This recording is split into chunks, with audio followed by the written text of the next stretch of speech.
नमस्कार, 24 के संग्राम में आपका स्वागत है। मैं हूं आपके साथ महेंद्र विश्वकर्मा। आज बात होगी मालवा निमाड़ की आदिवासी बाहुल सीट धार की।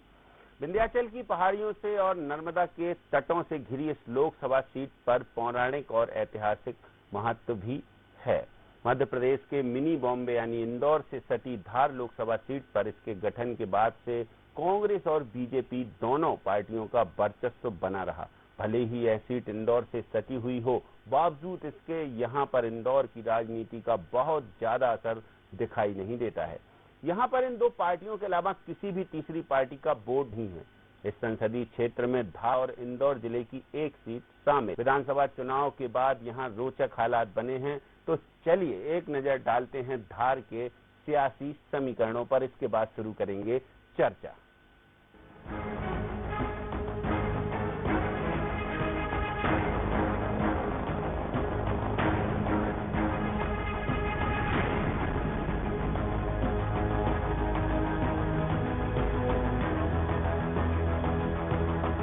मध्य प्रदेश के मालवा निमाड़ अंचल में बसी परमार वंश के राजा भोज की ऐतिहासिक नगरी धार, जिसे कभी धार नगरी के नाम से जाना जाता था, आज ये क्षेत्र अपने ऐतिहासिक स्थलों के लिए अलग पहचान रखता है। इस जिले में मांडू जैसा महलों का कस्बा भी है, तो धार में स्थित भोजशाला का अपना अलग इतिहास और महत्व है। इसी जिले में श्वेतांबर जैन धर्म का प्रसिद्ध तीर्थ क्षेत्र मोहनखेड़ा भी है। तो आदिवासी अंचल की धार सीट में कांग्रेस का भले ही लगातार वर्चस्व न रहा हो, लेकिन सबसे ज्यादा बार सीटें वही जीती है। खास बात यह कि जब देश में कांग्रेस उफान पर थी, तब यहाँ जनसंघ ने अपनी जड़ें जमा रखी थी। आइए एक नजर डालते हैं यहाँ के सांसदों पर। 1967 और 1971 में भारत सिंह चौहान जनसंघ से निर्वाचित हुए। 1977 में भारत सिंह भारतीय लोकदल से सांसद बने। 1980 में कांग्रेस के फतेह भानु सिंह सोलंकी जीते। 1984 में कांग्रेस के प्रताप सिंह बघेल चुनाव जीते। 1989 और 1991 में सूरज भान सिंह सोलंकी जीते। 1996 में पहली बार भाजपा का खाता खुला। 1996 में भाजपा के छतर सिंह दरबार चुनाव जीते। 1990 और 1999 में कांग्रेस भाजपा के छतर सिंह दरबार जीते। 2009 में फिर कांग्रेस के गजेंद्र सिंह राजूखेड़ी चुने गए। 2014 में यहां से भाजपा की सावित्री ठाकुर निर्वाचित हुई। 2019 में भाजपा लगातार दूसरी बार सीट जीती। छतर सिंह दरबार यहां से तीसरी बार सांसद बने। अब आपको बताते हैं धार संसदीय क्षेत्र की खास बातें। धार संसदीय 16,62,210 मतदाता यहाँ मौजूद। संसदीय क्षेत्र में 8 विधानसभा सीटें शामिल हैं। सरदारपुर, गंधवानी, कुक्षी, मनावर, धर्मपुरी, धार, बदनावर। इंदौर जिले की महू सीट भी धार लोकसभा में शामिल है। इनमें से 5 सीटों पर कांग्रेस तो 3 पर भाजपा जीती। धर्मपुरी और महू सीट पर भाजपा का कब्जा।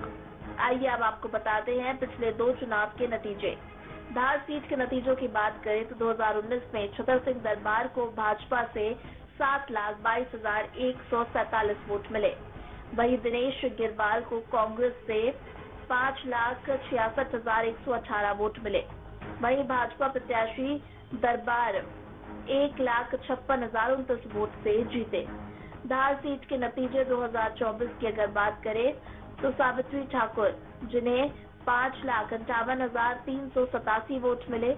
उमंग सिंघा, जो कि कांग्रेस से थे, इनको 4,54,059 वोट मिले। वहीं सावित्री ठाकुर 1,43,028 वोट धार में सतर्क हो गई। 5 सीटों पर कांग्रेस जीती थी, जिसका साफ संकेत था कि लोकसभा चुनाव में भाजपा को नुकसान हो सकता है।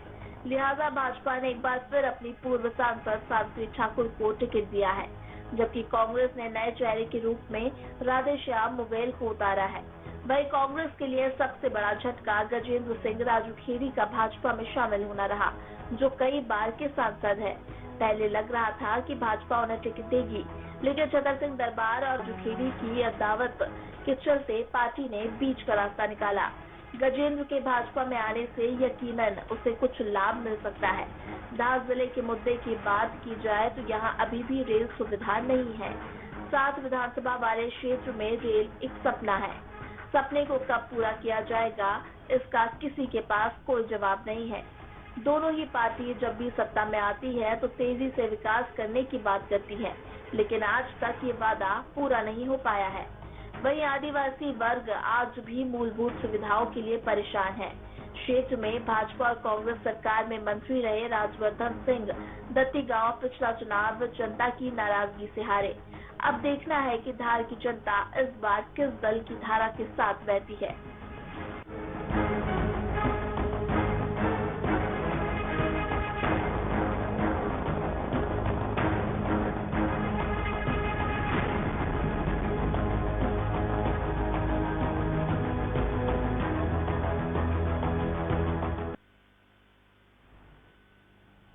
चलिए, तो धार में किसकी धार है तेज, चर्चा इसी पर करते हैं। कुछ खास पैनलिस्ट हमारे साथ जुड़े हुए हैं, उनका परिचय कराते हैं। डॉक्टर राजेश जौहरी जी हमारे साथ देखिए बने हुए हैं, जुड़े हुए हैं, और Ravi Awasthi ji political editor studio में मौजूद हैं। भानु चौबे सर हमारे साथ जुड़ गए हैं, वरिष्ठ पत्रकार हैं। आप तीनों का बहुत स्वागत है। डॉक्टर राजेश जौहरी, धार में किसकी धार तेज नजर आती है इस बार? क्योंकि देखिए वहां की जनता के मुद्दों की बात करें तो बहुत सारे ढेर टोकरी भर मुद्दे हैं जिन पर चुनाव हो सकता है, लेकिन मुद्दे काम करेंगे या चेहरे काम करेंगे?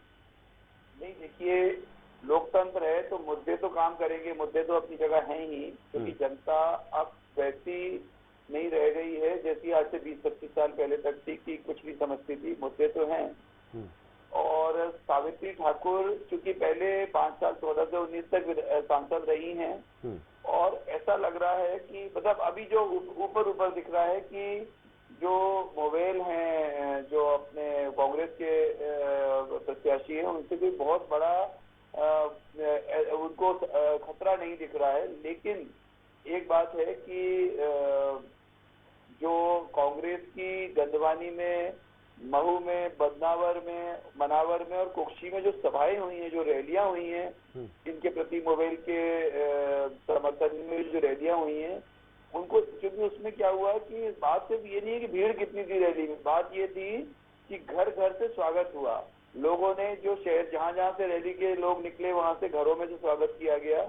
अब उसके लिए किसने कितनी मेहनत करी, कौन सा कांग्रेस का नेता जिम्मेदार है इस काम के लिए कि लोगों को इस बात के लिए तैयार कर दिया कि वो अपने घरों से निकले। इतनी खतरनाक गर्मी में 38-39 और धार में तो और ज्यादा ही रहता है। चलो बहू में उस दिन 39 था जिस दिन आए थे, ये यहाँ पर रैली हुई थी। बाकी जगहों पे कहीं 40 भी रहता है, कहीं 41 भी रहता है। उसमें लोग अपने घरों के बाहर महिलाएं, बच्चे और पुरुष बुजुर्ग सब खड़े हैं और स्वागत कर रहे हैं। तो कहीं ना कहीं खतरे की घंटी तो है।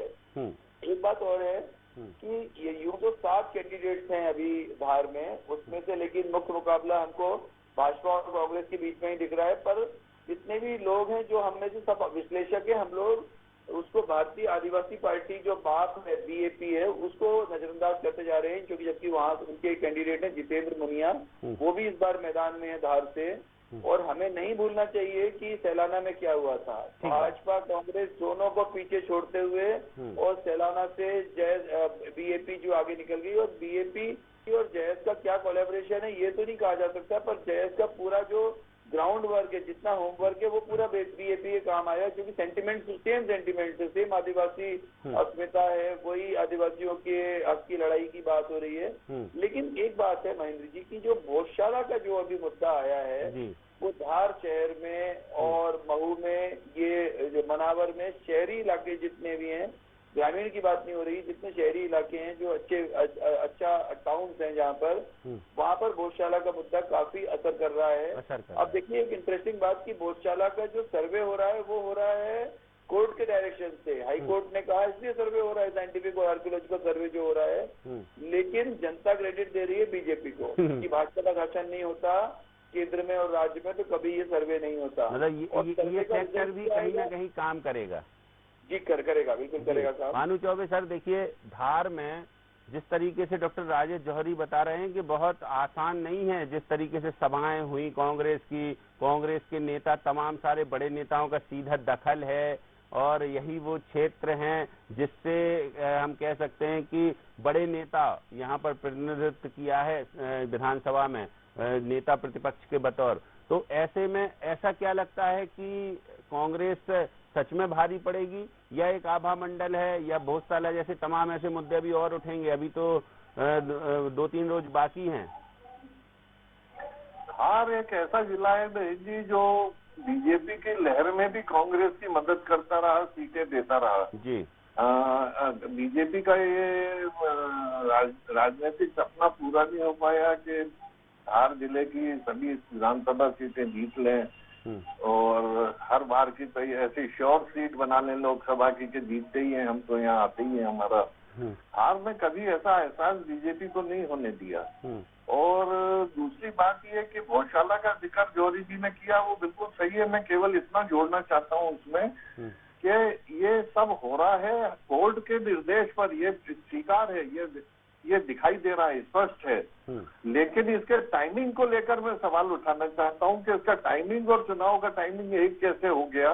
ये संयोग है, क्योंकि कोर्ट से तो किसी पक्षपात की उम्मीद हम नहीं करते हैं, और अगर ये संयोग है तो बड़ा जबरदस्त संयोग है कि चुनाव के वक्त ये सब खुदाई और उसका जो रिपोर्टिंग हो रहा है कि आज ये दीवार मिली, आज ये स्तंभ मिला, तो ये बात समझ नहीं आ रही कि इसका कनेक्शन क्या है, लेकिन हो रहा है। इसका टाइमिंग इम्पोर्टेंट है और उसका जो लहर है कि टाइमिंग भी इम्पोर्टेंट है, और आउटपुट कहाँ जाएगा इस बात पर भी काफी लंबी चर्चा हो सकती है।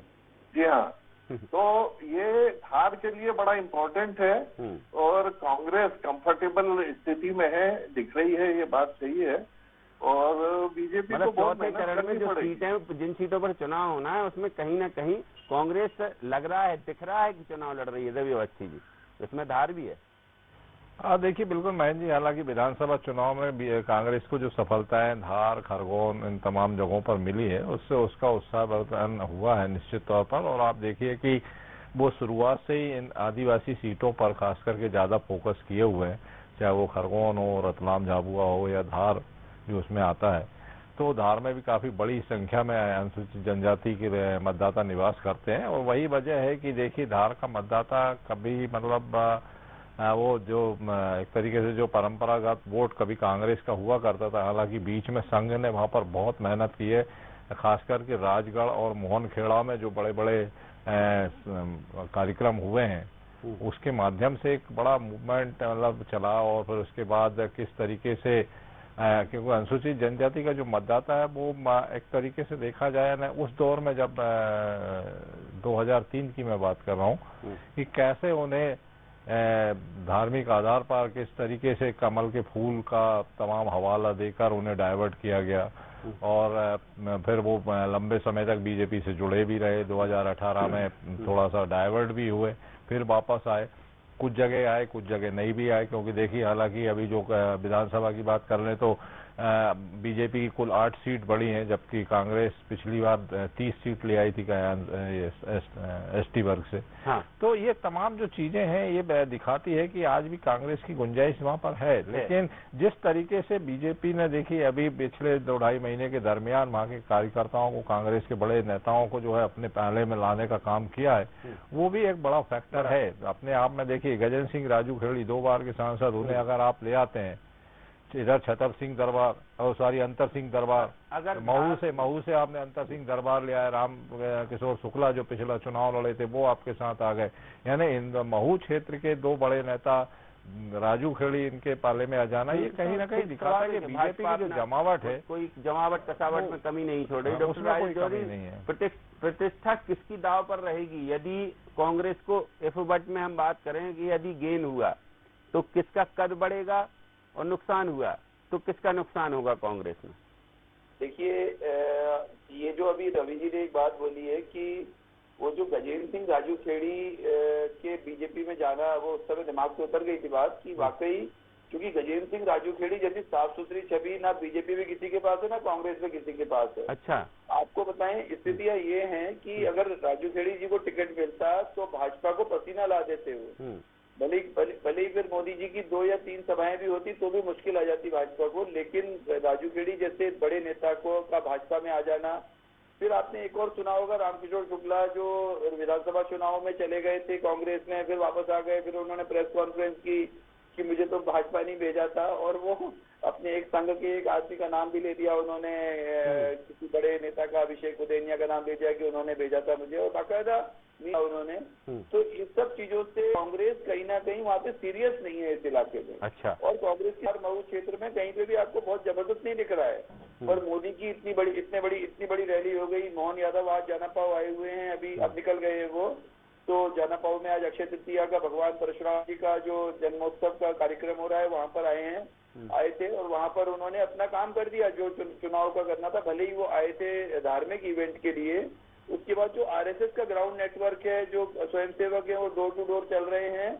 लेकिन एक बहुत बड़ी चीज जो हम भूल जाते हैं धार मऊ लोकसभा सीट के में, वो है पीथमपुर इंडस्ट्रियल एरिया, औद्योगिक क्षेत्र, जिसमें कि बहुत बड़ी संख्या में बहुत डेंस पॉपुलेशन है, बहुत हाई डेंसिटी की पॉपुलेशन है पीथमपुर। और वहाँ पर जो मुद्दे हैं वो उनको एजुकेशन की बात है, हेल्थ की बात है। अभी कांग्रेस के लिए मुश्किल है, बहुत आसान नहीं है।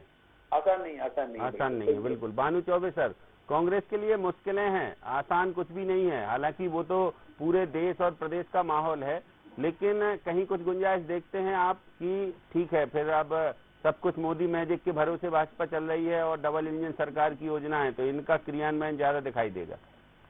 ये पिछले चुनावों में भी ये मैजिक, तब शायद मैजिक शब्द न दिया होगा, लेकिन ये असर तो पिछले बार भी थे। और ये उसमें भी धार में जो विधानसभा क्षेत्र है वो कांग्रेस की तरफ झुके रहे।